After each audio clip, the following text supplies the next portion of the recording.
Thank you for watching, liking, commenting, sharing, and subscribing right now. Hello, world! I'm Chris Pirillo. Okay, let's take it down. Like, you're yelling at him. I can't hear. God damn it. I'm trying to get...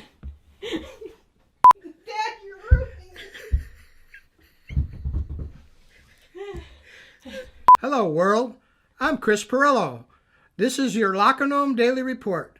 And I just want you to know that I just got back from the future, and everything's going to be terrific in there. Ah, yeah. The hair dye worked. I even dyed my eyebrows. Do I look normal again? Good. Moving forward. Starting next week, you will hear details on when we are going to be giving away an iPad courtesy of Citrix, one of our sponsors. But before then, I wanted to let you know that I have Ubuntu running on my Nexus 7. It was actually a relatively simple process. I followed the directions on developer.ubuntu.com. The thing to keep in mind, even though, yes, this is a functioning demo, it's not fully baked. It's really here for developers. I simply connected my Nexus 7 running Android, the latest version, to a virtual machine in Parallels running Ubuntu, followed the directions, and I had Ubuntu running on a device that was formerly running Android. So it works. The thing is, there's really nothing to review. It's a preview. It functions, but just in its barest state. This is mostly a developer preview, not a consumer preview. Don't expect to be impressed in anything other than navigating the UX of what Ubuntu on a mobile platform is going to be, including swiping down and switching between the different settings. It works well enough that I don't think I would mind using an Ubuntu tablet when it is fully baked. There's a little bit of lag going on right now, but it's not been optimized. Really, if you want to experience the user, God damn it. Okay, cut, and then instead of cut before really. If you want to get an idea of what the UX is going to be, now would be the time to download it. And that's really all you're going to experience. Yes, you can browse the web. I think that's really the only fully functioning application is the web browser. It doesn't run exceedingly well, but that's not the point of having Ubuntu on one of your devices. You can do it right now. More information at developer.ubuntu.com. I spent most of my day-to-day working with Dell on Microsoft's campus, as I alluded to in a Pirillo vlog, and I met Tom Skerritt, and we actually kind of hit it off. It's really kind of strange, but the guy was really down to earth, has a lot of good ideas on the future of entertainment, and really understands the value of a story. So we got to talking, and it seems that we have a lot in common.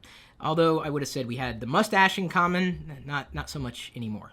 So what about the Mobile World Congress? Here's a Gadget lover's take. It's about to start again. I'm sure there's going to be a series of announcements coming from Mobile World Congress, and even if you can't be there, you can follow the stuff online. And I see a day in the future, maybe a distant future, where Mobile World Congress takes over the importance for mobile strategies and decisions and announcements, takes precedence over what we experience here in America with CES. Here's a question that may weigh heavily on your minds. Why would I want to consider Apple's ecosystem over Microsoft's? It's something you have to consider. It's not just a device anymore. It's how this device interoperates with the other devices in your house. In fact, I've got to give Microsoft credit. You can access your Xbox or control certain parts of it using the Smart Glass application available for iOS.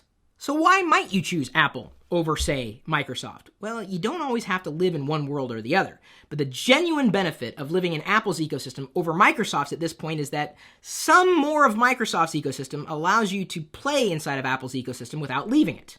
For years, it's been Microsoft, Microsoft, Microsoft. But you gotta recognize that Microsoft's starting to open up. I'd say that Apple's ecosystem is far more complete than Microsoft's at this point. Microsoft's still... Apple's ecosystem is a bit more complete or cohesive at this point in time with the various strategies that they have as they continue to evolve than I think Microsoft is. I just get the feeling that Microsoft is this uncomfortable teenager still kind of growing into itself. Not to say that they're making the wrong decisions. I think Microsoft's absolutely making the right decisions. It's just that they're not quite fully baked yet. So if you don't mind living in a still kind of rough around the edges world, Microsoft's just fine. If you're looking for something a bit more polished at this point, you're going to be happier with Apple. And to reiterate, I use Microsoft stuff all the time. Xbox 360s, Office, SkyDrive, Bing? Yeah, I use Bing. In fact, the Bing application for the iPad is one of the best apps available for the iPad. Did you know that? The bottom line is, and this is a win for all you consumers, Microsoft needs you more than you need Microsoft. Will adding music to my YouTube channel get me into trouble? I won't go as far as to say it's going to get you in trouble, so long as you have the rights to use that music, and that's usually where it gets kind of sticky. If you do not own any bit of the music that you're playing, I'd be very, very careful, because, well, that could subject you to takedowns, and you don't want to have your account flagged in YouTube's system. That could cause you to lose the account if you get too many red flags. That being said, some people do play music that they're not licensed to play. They can't monetize those videos, and as long as that music is being accommodated in the system and the owner of the license for that music doesn't mind it being on YouTube, it's generally not a problem. But is that really something you want to gamble with? Generally speaking, that's why I stay away from audio and video that I don't control. Google aims to sell Glass to consumers this year for less than $1,500. An interesting point about Google Glass, I think its biggest shortcoming is getting over social stigma. If I'm going to wear it, I'm fine with wearing it because I'm wearing it and I'm in control. But if I walk up to someone who knows what it is and knows there's a camera there, what if they don't want to be recorded? What if they're afraid that you are recording them? That's a bigger issue because today you can't just assume that someone's giving you permission to record them or take their photo or record audio, whatever it happens to be, you'd want to get their permission. So even though you might be fine with wearing Google Glass, I don't think others are going to be fine with it. In fact, I think you're going to see a lot of public spaces banning Google Glass. I assume that everywhere I go, I'm being recorded. It's not an issue for me. And in wearing it, I have to be aware that people around me may not want to be recorded. Permission is never implied. In fact, I kind of find it rude when someone puts a camera in my face and doesn't ask permission for it first. NYPD Forms Dedicated Team to Catch Thieves Who Steal iPhones and iPads. Well, what about Android users or the Windows Phone 8 user? Sources say that Microsoft likely to reveal Xbox 360 Successor at April event. I'll certainly be interested in watching, if only because my Xbox 360s are my primary entertainment console at this point in time, if only because of that DVD drive. Oh, legacy media formats. I'm never going to be able to get rid of you, although I do still... No, I don't. Nikon signs patent deal with Microsoft for Android-based cameras. So is this a good thing, or is it only going to drive up the price of the cameras?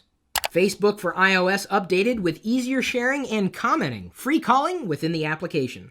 At some point in the future, phones are no longer going to be called phones. Communication devices, pocket computers, can we just get over the idea that this is a phone? This is certainly more than a phone, and it matches my shirt. Yep, more than just a phone. Oh, Nexus 4, how slippery are you? Okay, really? Our question of the day is brought to you by GoDaddy.com. If you want to save money on your next purchase on GoDaddy, just email me first, Chris@Pirillo.com. I will email you my list of coupons as my phone starts going off. All right, Dad, you've been vlogging on your own YouTube channel, Joe Pirillo on YouTube. Everybody, subscribe to this guy. What is your favorite part about vlogging? I'll tell you, I've given that a lot of thought, and some people have asked in the comments. I haven't learned all the ins and outs of the YouTube yet. But it's very easy. I can do everything with my iPhone. I can take the movie with the iPhone. I can edit it down, and I could add an audio comment. And the other thing I really like about YouTube is, as you can tell from the color of my hair, I may not be around a whole lot longer. So I'm kind of leaving something for my kids and my grandkids that maybe they can go to YouTube and see what I did during my lifetime. And are you going to Vlogger Fair? I will be there. I think that'll be a lot of fun. In fact, I even was asking Chris. I saw it on YouTube. It's an enormous facility. And Judy and I have an RV, and I said, well, maybe we can park our RV inside. So that would be kind of fun. So if you guys want to take a tour of my parents' RV inside of Vlogger Fair, that may be a possibility. But even if you can't join us, we certainly appreciate everything that you do for us anyway, including liking and sharing this video and the other stuff that we might do for you on LockerGnome.com, LockerGnome.net, Twitter, Facebook, you know what I'm talking about. We'll see you later. And we'll see you there when you get there.